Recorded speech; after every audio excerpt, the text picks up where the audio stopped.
What's up, guys? I'm coming to you today live from my Apple Vision Pro headset. We've got our generative AI background here, even have realistically captured the sound of waves. Technology, AI, crazy. No, I'm just kidding. I'm on vacation here at the beautiful beach, just getting some trades in, and I just wanted to do a quick video on my 2024 investing game plan. Take a look at my portfolio, outlook, and my holdings and some of the stocks on my watch list.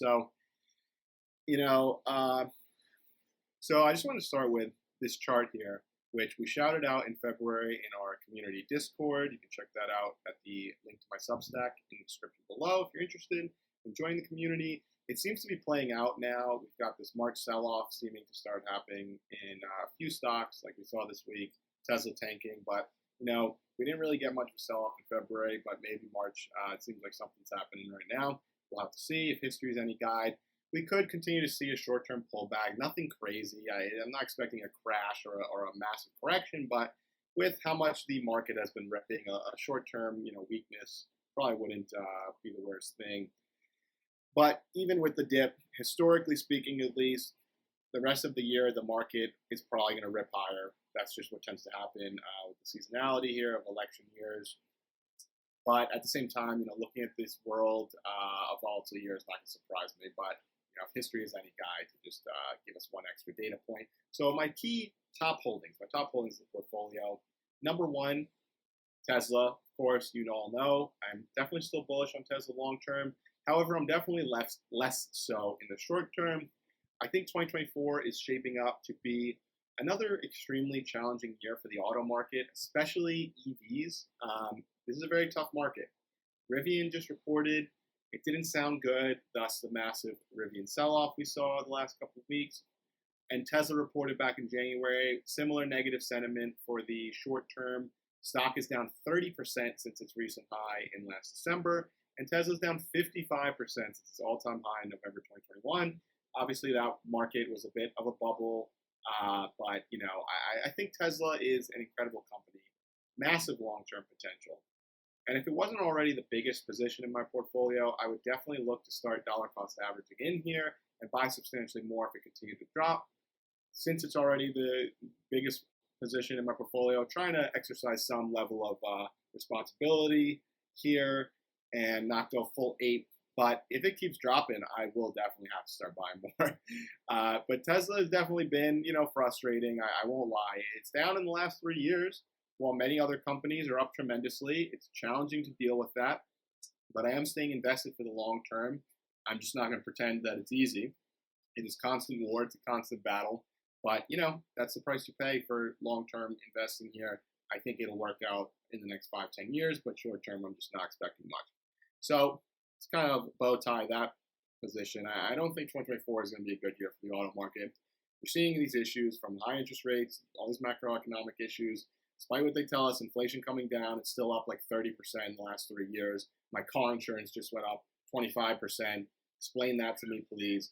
People have less discretionary money. They're not running out to buy a brand new EV or finance it for the price of a monthly mortgage payment on a house. It's just total clown world right now.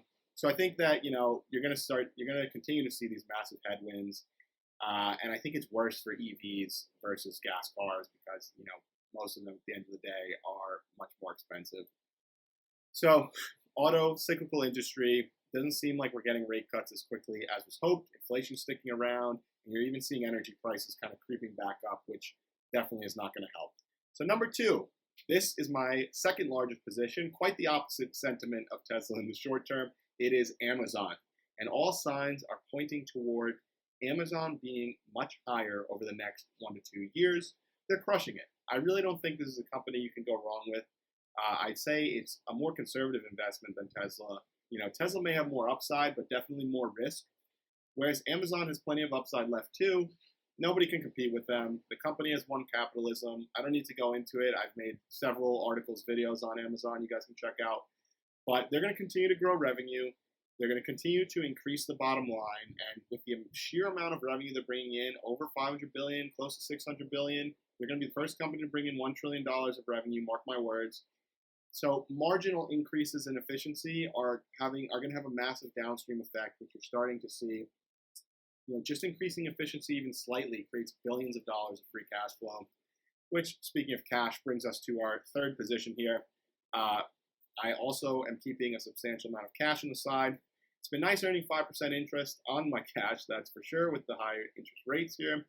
It's probably not doing much to offset my cost of living increases from inflation, like my car insurance getting 25% more expensive for no reason, food, energy. But hey, seems like a good time.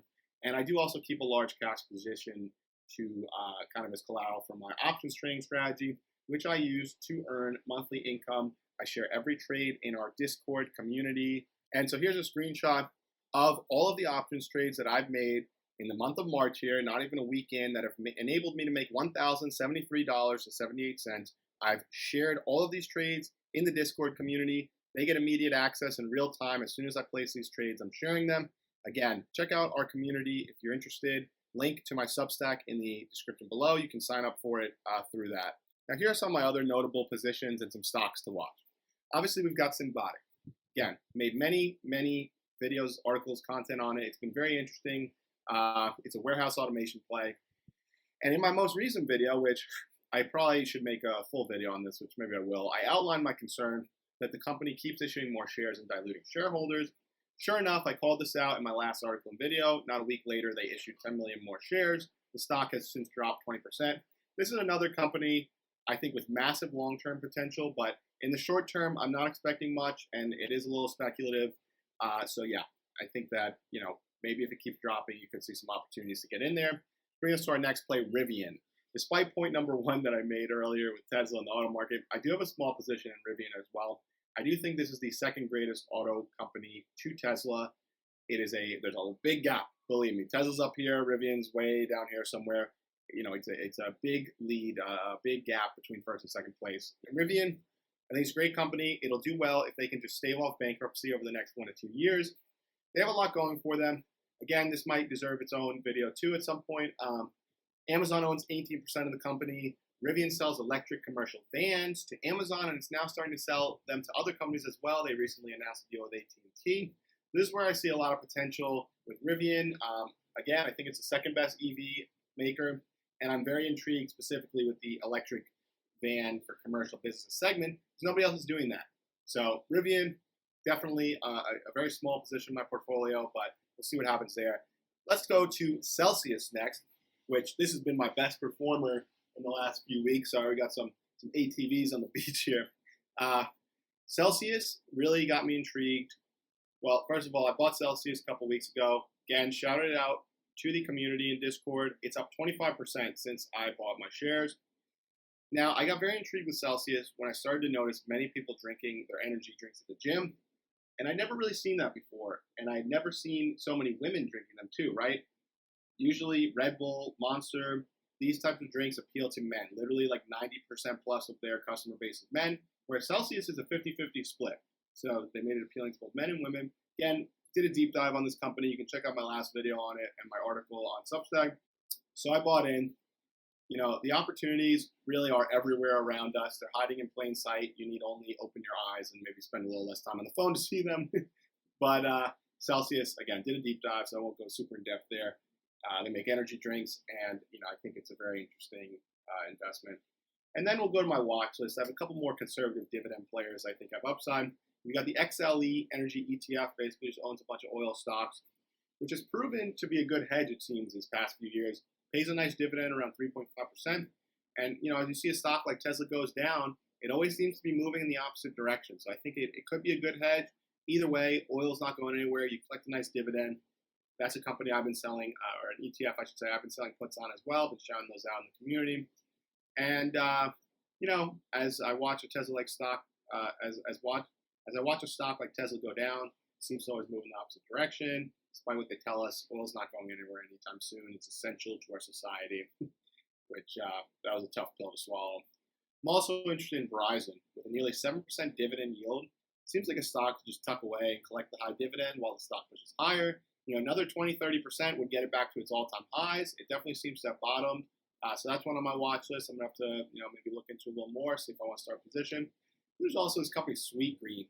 which, I was talking to someone about the other day. It's been dubbed it's like Chipotle 10 years ago. I've never eaten there. Let us know if you guys have, what you think of Sweet Green. But I have to look into it further. It's had a strong start to the year. It's far off its all-time highs. Makes sense, it goes with our health trend that I've shouted out here. One of the biggest trends I think you can probably invest in. All right, guys, so we just had our weekly community Zoom call meeting this morning. You can join the community to get access to all my stock and options trades, a community full of seven-figure stock and real estate investors. And we're having daily discussions in there on stocks and real estate. Sign up. You can subscribe in the Substack link below. Get immediate access to our Discord. If you enjoyed the video, don't forget to like and subscribe. This is Vinny from the Investment Club. I'll see you guys next time.